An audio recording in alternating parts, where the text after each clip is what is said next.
Hello, मैं हूँ doctor Divya Kumar, director infertility, IVF, obs gynae and gynae endoscopy surgery at Accord hospital, Faridabad.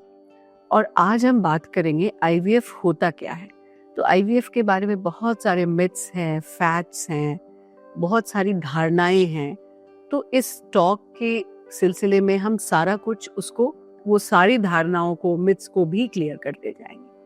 तो सबसे पहले, जैसे कि नाम सजेस्ट करता है, आईवीएफ यानी इन विट्रो फर्टिलाइजेशन, मतलब ये एक ऐसी विधा है या एक ऐसी मोडालिटी है जिसमें हम फर्टिलाइजेशन का जो प्रोसेस होता है, मतलब एग और स्पर्म को जो मिलाने का प्रोसेस होता है, वो हम बॉडी के बाहर करते हैं।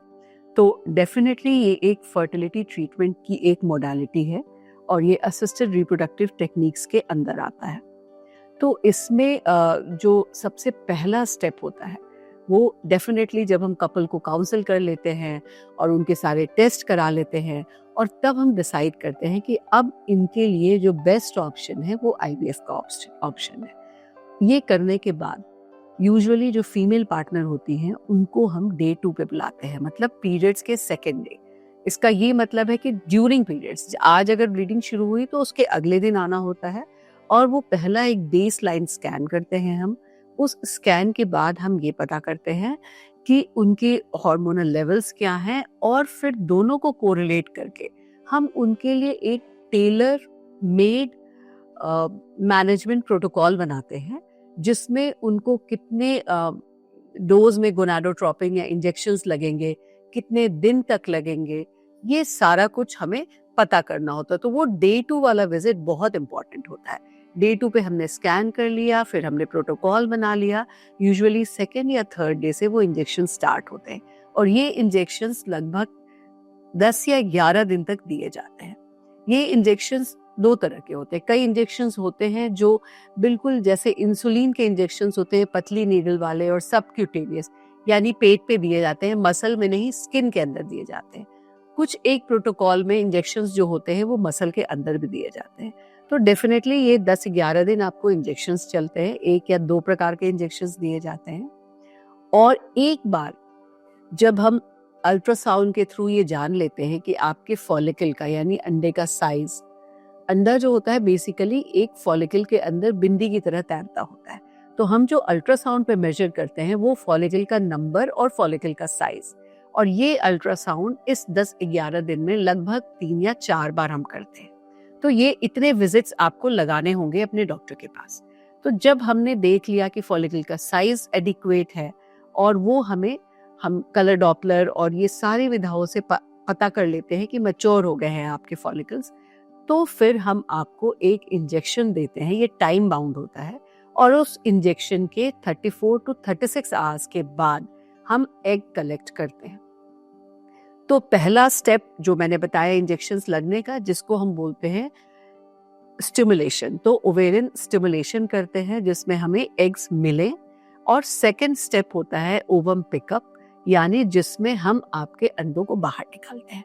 अब ये जो ओवम पिकअप का प्रोसेस होता है ये टाइम बाउंड होता है, और एक चीज बहुत इंपॉर्टेंट है कि इसमें जितने इंजेक्शंस आपको लगते हैं हार्मोन्स के, उनका टाइम बहुत इंपॉर्टेंट होता है। तो जिस भी टाइम में आपके डॉक्टर बता रहे हैं, आपको उसी टाइम में इंजेक्शन लेना होता है। तो जब हमने ट्रिगर लगा दिया, उसके 34 to 36 आवर्स के बाद आपका जो एग्स होते हैं वो हम बाहर निकालते हैं या ओसाई। अब ये जो प्रोसेस होता है ये थोड़ा पेनफुल होता है, लेकिन इसमें कोई कट नहीं लगता। ये नॉर्मल पैसेज के थ्रू करते हैं, जिस पैसेज के थ्रू हम अल्ट्रासाउंड करते हैं, मतलब ये ट्रांस वेजाइनल प्रोब को डालते हैं, उसी में हमारा एक needle, special ovum pickup needle डलता है और हम एक एक फॉलिकल में जाके उस फॉलिकल के फ्लूइड को बाहर निकालते हैं, जिसके उसी फ्लूइड में बिंदी की तरह एग जो है वो तैरता हुआ हमें मिलता है। तो इस तरह ये सारे एक एक करके हम सारे फॉलिकल से फ्लूइड निकालते हैं और उसी टाइम ये फ्लूइड लैब में भेजा जाता है, जहाँ पे जो एम्ब्रियोलॉजिस्ट होते हैं वो हर फ्लूइड से अंडों को बाहर निकाल के अलग से रख देते हैं। और ये प्रोसेस जो है, जैसे मैंने बताया, क्योंकि ये पेनफुल होता है तो ये हमेशा जनरल एनेस्थीसिया में किया जाता है ताकि उस पेन का परसेप्शन नहीं हो। और जैसा मैंने आपको पहले बताया, इसमें कोई कट नहीं लगता, ये नॉर्मल पैसेज के थ्रू होता है। तो हमने एग्स कलेक्ट कर लिया और ये बहुत ही कम टाइम में हो जाता है। लाइक मैक्सिमम हमें 10 से 15 मिनट लगते हैं ये सारा प्रोसीजर करने में। हाँ, उसकी तैयारी करने में हमें काफी टाइम लगता है, बट प्रोसीजर इतने ही देर का होता है। सेम डे आपके हस्बैंड का स्पर्म भी हमें चाहिए होता है, तो उसी दौरान उसी टाइम मतलब सेम डे हम हस्बैंड के स्पर्म को कलेक्ट करते हैं, उसको प्रिपेयर करते हैं और फिर फर्टिलाइजेशन का प्रोसेस होता है, जो अगेन 2 तरीके का होता है। एक जिसको हम आईवीएफ कहते हैं, एक उससे जो एडवांस होता है जिसको हम इक्सी कहते हैं। आईवीएफ में एग्स और स्पर्म को मिलने के लिए खुद छोड़ दिया जाता है ताकि वो फर्टिलाइजेशन का प्रोसेस स्पॉन्टेनियस हो। लेकिन इक्सी में हम फर्टिलाइजेशन का प्रोसेस भी खुद अपने कंट्रोल में ले लेते हैं और एक एक oocyte के अंदर एक एक स्पर्म को चुन के बिन के, मतलब जो बेस्ट क्वालिटी लगे, उसके मॉर्फोलॉजिकल पैरामीटर्स होते हैं, उनको हम पिक करते हैं, लाइक हैंड पिक करते हैं स्पर्म्स को और एक एक oocyte के अंदर डाल के वो फर्टिलाइजेशन का प्रोसेस हम खुद कर लेते हैं। तो ये 2 तरीके का होता है और डेफिनेटली इसके अलग अलग इंडिकेशन होते हैं। ये हम पहले ही डिसाइड कर लेते हैं कि किस में हमें आईवीएफ के लिए जाना है और किस कंडीशन में हमें इक्सी के लिए जाना है। उसके बाद इसको मदर इंक्यूबेटर में रख दिया जाता है। फिर एक बार जब हमने आईवीएफ या इक्सी किया, उसके 16 आवर्स के बाद हम चेक करते हैं कि फर्टिलाइजेशन हुआ या नहीं, और डिपेंडिंग अपॉन दैट हम डिसाइड करते हैं कि हमें एम्ब्रियो कब ट्रांसफर करना है। जब फर्टिलाइजेशन के बाद जो दोनों मिल जाते हैं तो फिर हमारा एम्ब्रियो बनता है।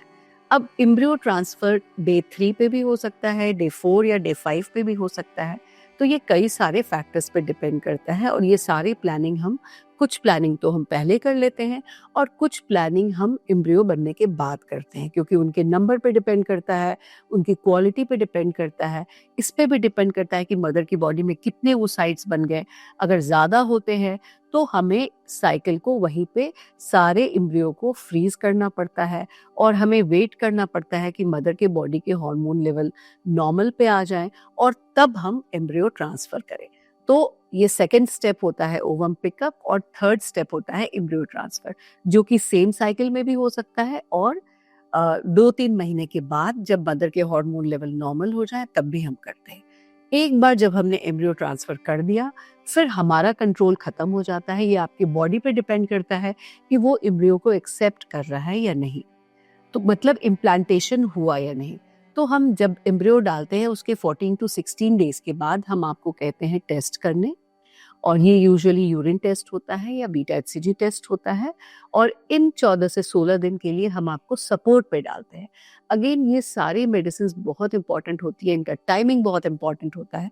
तो ये सारी मेडिसिन आपको टाइम से लेनी होती है और उसमें हम ये भी कहते हैं कि कोई एक्स्ट्रा दवाई आप ना लो। कुछ भी आपको प्रॉब्लम हो, लाइक पेन हो या ब्लीडिंग हो, तो आप अपने डॉक्टर से ज़रूर इन टच में रहो। तो उसके बाद ये जो लास्ट स्टेप होता है जिसमें हमें पता चलता है कि प्रेगनेंसी टेस्ट कराने के बाद कि प्रेगनेंसी एक्सेप्ट हुआ या नहीं। तो ये सारा प्रोसेस यही this completes the whole IVF cycle. ये 1 साइकिल की बात हम कर रहे हैं और इसमें जो पेन होता है वो मैक्सिमम आपको इंजेक्शन लेने का पेन होता है। उससे ज्यादा जहां पे जो भी प्रोसीजर ज्यादा पेनफुल होता है उसको हम बेहोश करके करते हैं। एम्ब्रियो ट्रांसफर जो प्रोसेस होता है वो एक सिंपल प्रोसेस होता है, ओपीडी बेस्ड प्रोसेस होता है और इसमें कोई पेन नहीं होता। तो ये हमें इसमें बेहोश करने की जरूरत नहीं होती है। तो आई थिंक कि आपके सारे मिथ्स इसमें ब्रेक हो गए और ये एक ऐसी विधा है, ऐसी मोडालिटी है जो बहुत सारे लाखों करोड़ों लोगों को माँ बनने में और पेरेंटहुड का सुख पाने में हेल्प करता है। तो इसके बारे में बहुत सारे सोशल टैबूज हैं, उन सबको आप छोड़ें और अगर आपके डॉक्टर ने आपको आईवीएफ के लिए प्रिस्क्राइब किया है तो जल्दी ही आप इसके लिए जाएं, क्योंकि एज एक बहुत बड़ा फैक्टर होता है। चाहे मदर का एज हो, obviously mother age, maternal age ज्यादा डेट्रीमेंटल होता है हमारे रिजल्ट्स के लिए, लेकिन पैटर्नल एज में इंपॉर्टेंट होता है। तो जितनी जल्दी आप इसके लिए जाएंगे रिजल्ट उतना अच्छा मिल पाएगा। धन्यवाद।